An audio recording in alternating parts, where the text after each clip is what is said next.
Bom, agora a próxima ferramenta vai ser o LexComp, elaboração de quadros comparativos de documentos articulados e com a apresentação do João Lima, pouco conhecidos por todos nós, né? Mas, de qualquer forma, João Alberto de Oliveira Lima, doutor em Ciência da Informação, analista de informática do Senado Federal e líder do projeto LexML. O Fernando está aqui, Fernando Torres, que possui pós-graduação em Desenvolvimento Gerencial pela Universidade de Brasília e Governança em Tecnologia da Informação pela Universidade Cruzeiro do Sul. Atualmente é coordenador de Sistemas Legislativos no Centro de Informática da Câmara dos Deputados.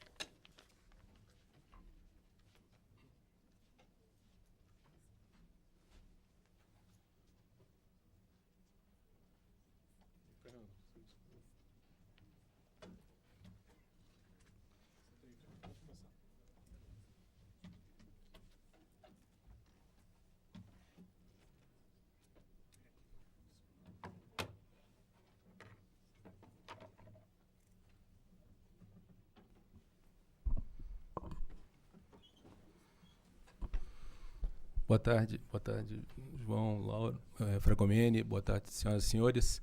Bom, inicialmente, queria agradecer aqui o convite para a participação nesse evento, né? E dizer por que a Câmara dos Deputados está envolvida nesse projeto aqui do quadro comparativo.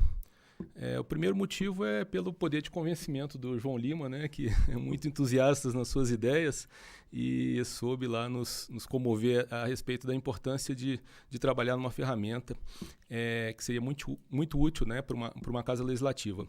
O quadro comparativo não é uma novidade, né, lá na Câmara, ou seja, ele já é produzido por diversas áreas, né, que trabalham com processo legislativo, mas é produzido de uma forma totalmente manual, né, usando ferramentas como o editor de texto, Word, né, planilha eletrônica, Excel, mas essa ferramenta ela tem uma importância muito grande lá na Câmara, porque ela é o que vai traduzir, né, a evolução de uma matéria ao longo da sua tramitação, né. Por exemplo, a Secretaria-Geral da Mesa, ela trabalha muito com medidas provisórias, né? Essas matérias começam no Executivo, tem um texto original, é submetido a uma comissão mista, né, que produz um parecer, às vezes um substitutivo, que tem uma outra versão daquele texto, e aí recebe diversas emendas, e como é que as pessoas que lidam com essa matéria conseguem identificar, né, a evolução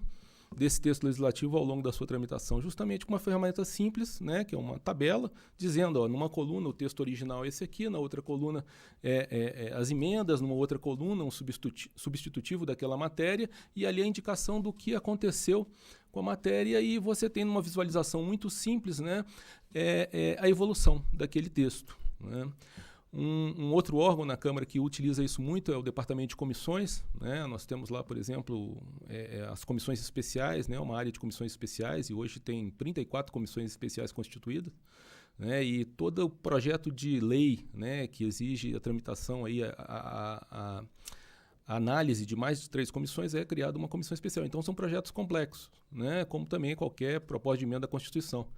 E para isso você precisa também ter o texto original, ver as emendas que são apresentadas, substitutivo, voto em separado, são diversas versões daquele texto, né, que você precisa saber daquela evolução quando chega no plenário. Essa matéria pode vir ao Senado, sofrer modificações, voltar para a Câmara. Como é que você consegue, numa visualização simples e rápida, né, ter a percepção da evolução dessa matéria? É justamente com um quadro comparativo, né, que existem diversas formas de fazer, mas o grande mérito dessa proposta, né, desse produto, é justamente a simplificação do processo de elaboração do quadro, né. Nós temos também a consultoria legislativa, né, da Câmara, que assessora lá os parlamentares. Às vezes o parlamentar chega com a demanda de a construção de um parecer em cima de uma matéria que foi apresentada, e a consultoria também cria um quadro comparativo dizendo, o texto original era esse, aí coloca cada uma das emendas que foram apresentadas e coloca ali um substitutivo também com o resultado. Então nós temos aí diversos atores, né, e a facilitação aí dessa construção, ela vai, né, permitir aí que outras entidades que provavelmente também usam instrumentos semelhantes, como são as lideranças, né, assessorias parlamentares e tudo, venham a utilizar uma ferramenta dessa também justamente para dá uma maior clareza, né, uma maior visibilidade para os textos legislativos, que envolve aí, como eu falei, diversas proposições, mas que também podem envolver a própria legislação, né, a lei, né, original, proposição que alterou, depois uma outra lei que foi gerada em função daquelas mudanças, né? Então você tem diversas possibilidades, né? E lá na Câmara todas essas áreas estão bastante entusiasmadas aí com o resultado desse trabalho, né? E acho que vai ficar bem mais claro aí o que é esse produto na apresentação que vai ser feita a seguir. Mas eu queria demonstrar assim como nós temos damos essa importância para essa ferramenta, porque vai simplificar bastante, né, o trabalho daquelas pessoas que hoje fazem hoje a construção desse quadro de uma forma muito manual, muito trabalhosa, né, e que com uma ferramenta dessa você vai poder produzir muito mais quadros, né, publicar isso na internet e dar uma transparência maior sobre o processo de criação, né, de aprovação de uma lei. Ok? Muito obrigado.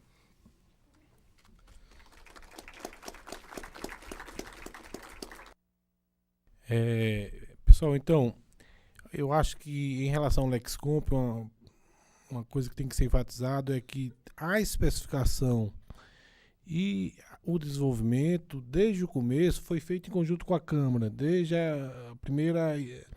E isso eu acho que é uma parceria inédita, não lembro de outro software que tenha sido desenvolvido assim, né? Então teve uma equipe de especificação que envolvia gente da SGM, da Câmara, do Senado, das comissões e tal, que preparou um documento de especificação, e a equipe técnica que realmente colocou a mão na massa, né? Que foi o João Rafael, que não está aqui, o Lauro, que você já conhece, o Márcio, levanta a mão aí, Márcio Fonseca da Câmara, o Rudiardi da Câmara. Então, eles passaram alguns meses lá no Prodasem, tipo numa residência. Quem sabe até outros órgãos também podem, no futuro, unir esforços como a Câmara fez com a gente e está desenvolvendo essa ferramenta tão interessante.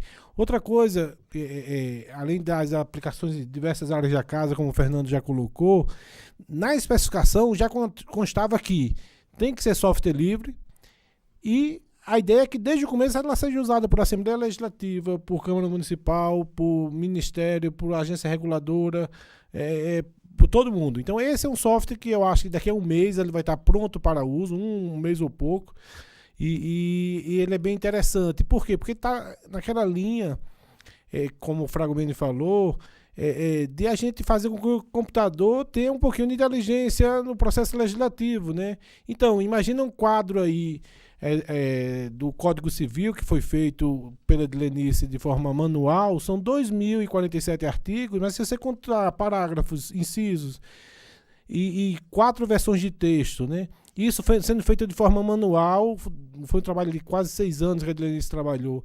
Isso é desgastante quando um bom percentual dos dispositivos são muito parecidos ou idênticos no processo, né?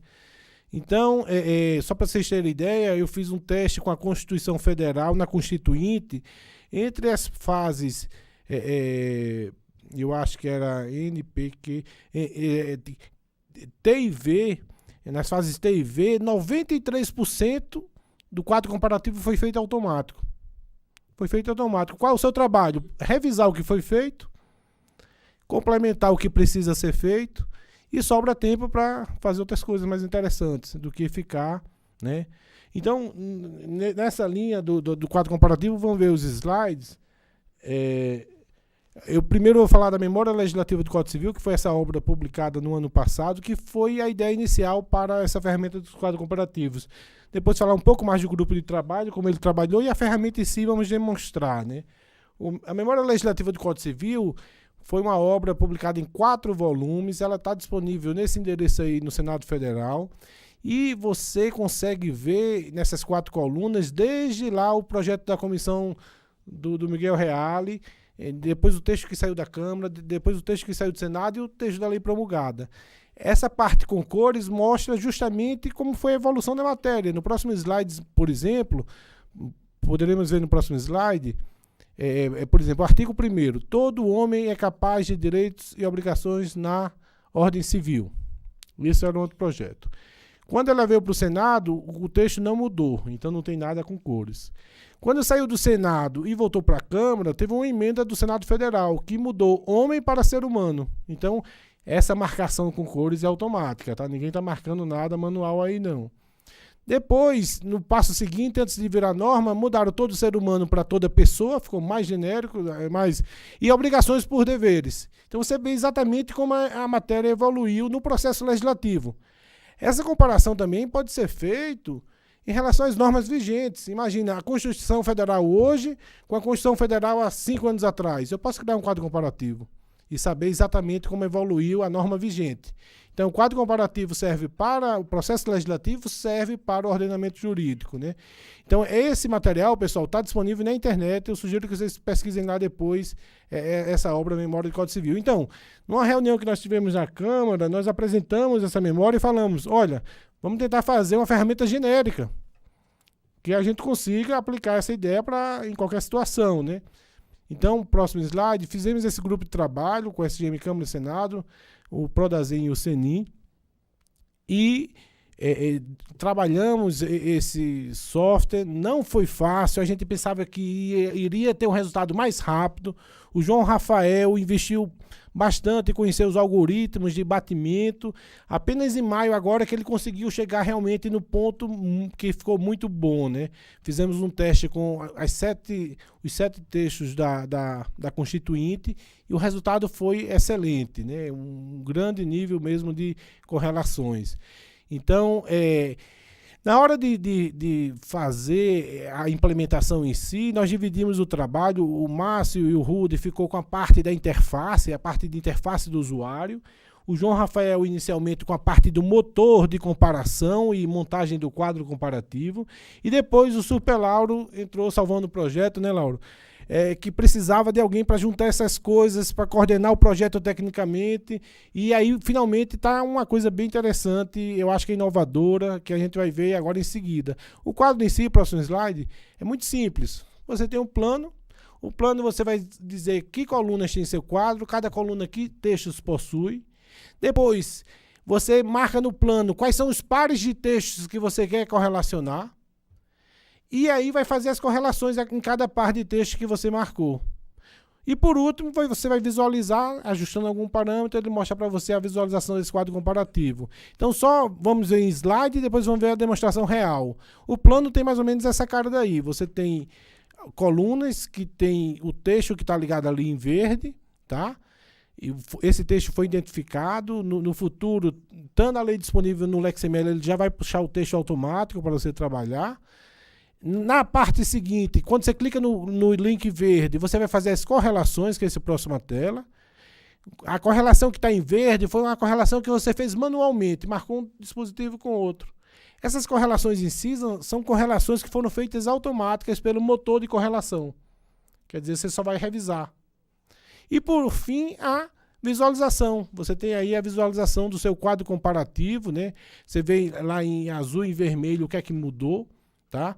E você pode ajustar essa visualização. No próximo slide nós vamos ver que tem um parâmetro que você fala o grau de semelhança. Tipo assim, se até 80% for igual, se tiver mais de 20% de diferença, você risca tudo e mostra. Tá vendo que o primeiro bloco está vermelho e azul? Embaixo, quando eu baixei para 20%, ele tentou fazer o casamento das palavras e apareceu o mesmo dispositivo de outra forma correlacionado. Então, isso também é uma opção da visualização que você faz no seu quadro comparativo. Vamos fazer uma rápida demonstração agora do projeto de lei do ato médico. Eu peço para a Lauro abrir lá. Nós criamos um novo quadro. Primeiro, podemos colocar o nome dele. Bota aí ato médico, por favor. Na coluna, vamos colocar aí SCD 2008, aliás, 2008 e 2011, eu acho. Esse número aí não é SCD 2000, isso. Agora vamos adicionar o texto. Não, desculpa, não é SCD não, é PLS. Desculpa, Lauro. PLS 2008 e 2011. Adicionar texto. Então lá em cima, categoria. Primeiro, é proposição legislativa. Brasil, Senado. Você vê aí, por exemplo, que se na localidade não fosse Brasil, abre ali, Lauro, lá em cima. lá no localidade. A gente já colocou ali, Brasil, a legislação é que tem, né, Laura? Legislação, por exemplo, tem Belo Horizonte, tem Minas Gerais, tem Brasil, tá? Então, se eu quisesse fazer com a lei estadual ou municipal, mas vamos voltar para a proposição, Brasil, Senado Federal, PLS, 2008, 2011. No futuro, ele já vai trazer o texto para você, mas por enquanto nós vamos adicionar o texto manualmente ali. Alterar o texto, e eu vou copiar e colar o texto desse projeto de lei do Senado. Ele está copiando aí do e-mail. Cuidado para não copiar dois textos, Laura. Será que não copiou dois?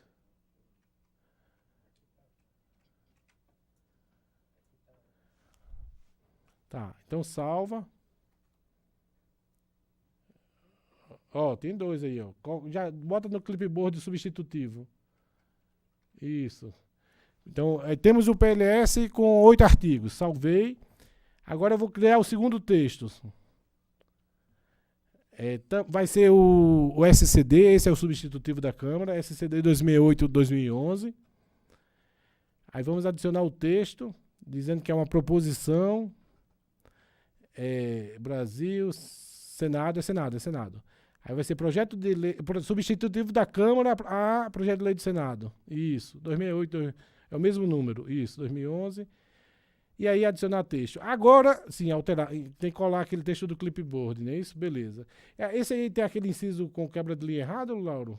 Já consertou, né? Então dá a salvar. Então vocês veem que é um texto comum. Na hora que está salvando, por trás ele já está estruturando, que é a ideia do parser que nós explicamos antes, né? Agora vai ligar um texto ao outro, que estou criando um par de correlação. Significa que esses textos vão entrar no meu quadro. Eu clico nesse verdinho para editar as correlações. Aí vai aparecer os dois textos estruturados e eu posso, por exemplo, no caput do artigo 1º, ligar um ao outro, né? E dar OK. Então, veja só, o Márcio fez um ótimo trabalho aí de interface. Aqui não está aparecendo direito porque diminuiu a resolução, mas está bem intuitivo. Você vai marcando o que você quer ligar. Mas existe aquele botão mágico lá em cima, o processar, que é que vai chamar o motor de comparação do que o João Rafael desenvolveu, que vai fazer o quê? Vai fazer o trabalho pesado. Já correlacionou todo mundo ali que identificou. Correlacionou todo mundo. A gente precisa ver esse quadro, clica em visualização e coloca para 20% aí. E aí a visualização tá aí bonitinho. Eu posso copiar, por favor, Lauro, a partir de ato médico. Ato médico, essa tabela toda, e vamos abrir lá no Word. Então isso aqui, pessoal, ele está funcionando no browser, no Chrome, né? Então eu vou abrir o Word, copiar, colar o quadro lá e só está faltando o grid, né? Aconteceu alguma coisa no colar aí, hein, Lauro? Que ele aparece mais bonitinho. Ele dá um Ctrl A aí. Alguma coisa na opção de colar do Chrome para o HTML. Mas você consegue trazer para o editor de texto todo o quadro formatado com as cores e tudo mais. Essa ferramenta, pessoal, permite quadro com 4, 5, 6, 7 colunas. Cada coluna pode ter vários textos. Eu posso ter, por exemplo, um texto da legislação vigente.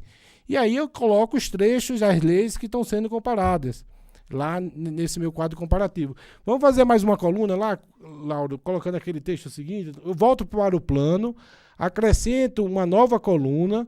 Vamos colocar aí o texto do autógrafo, escreve autógrafo somente.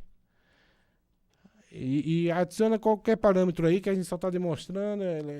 Não, é a legislação não. A lei que vai ser o que tem os vetos, né? Brasil, Senado Federal, bota aí PLS, 2008, 2011. Tem que ser diferente. Isso, 2009, tá bom. Adiciona e copia o texto. Seguinte, aprovado pela CCJ, esse daí. Esse aí foi o texto que foi o autógrafo, tá? Antes de virar a lei do ato médico. Copia, cola. Tá dando tudo certo, né, Lauro? Tô até com medo. Salva, OK. Correlaciona. Clica lá no motor, isso, e editar e coloca o motor para funcionar automático. É o suspense, isso faz parte do processo de criação de quadro comparativo. Fui falar, né? É.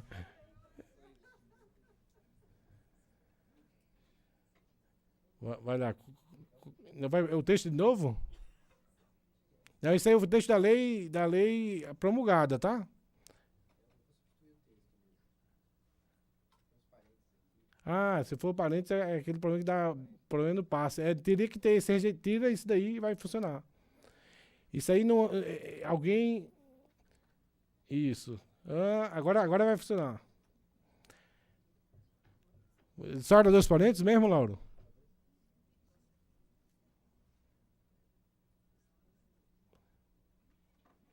Tem mais parênteses aí?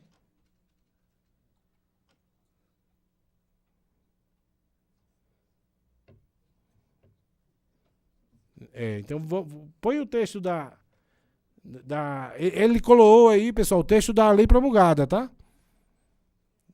Deu problema aí, alguma coisa errada que não tá certa, exatamente. Mas, pessoal, a ideia do quadro vocês veem que o software não está pronto para uso, né? Isso aí eu combinei com o Lauro para realmente. Mas a gente espera que mais um mês esse software esteja pronto. Ele está no GitHub, tá? Tanto o Senado como a Câmara de Deputados está atualizando, usando o GitHub como meio de campo. Vai tentar mais uma vez, Laura, aí? Laura é insistente. Vamos lá.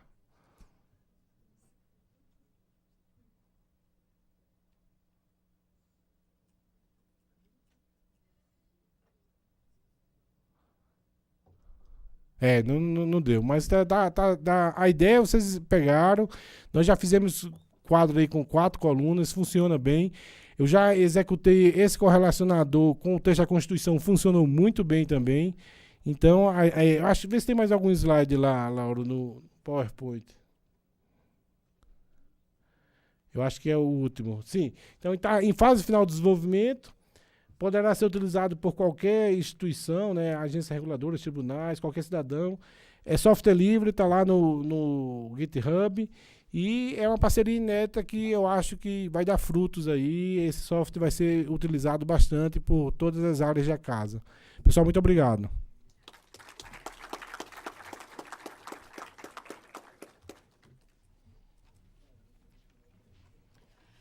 Bom, senhores e senhoras, vamos abrir para perguntas. Alguma pergunta por escrito, por favor?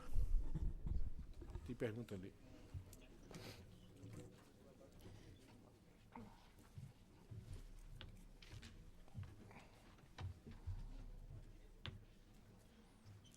Para o Marcos Fragomeni, do Nilson Prata, da Assembleia Legislativa de Minas Gerais. Primeira pergunta, o LexEdit está integrado com o sistema de tramitação de proposições ou é preciso imprimir uma emenda para apresentá-la oficialmente? Segundo, é de uso obrigatório ou são aceitos documentos produzidos fora do programa?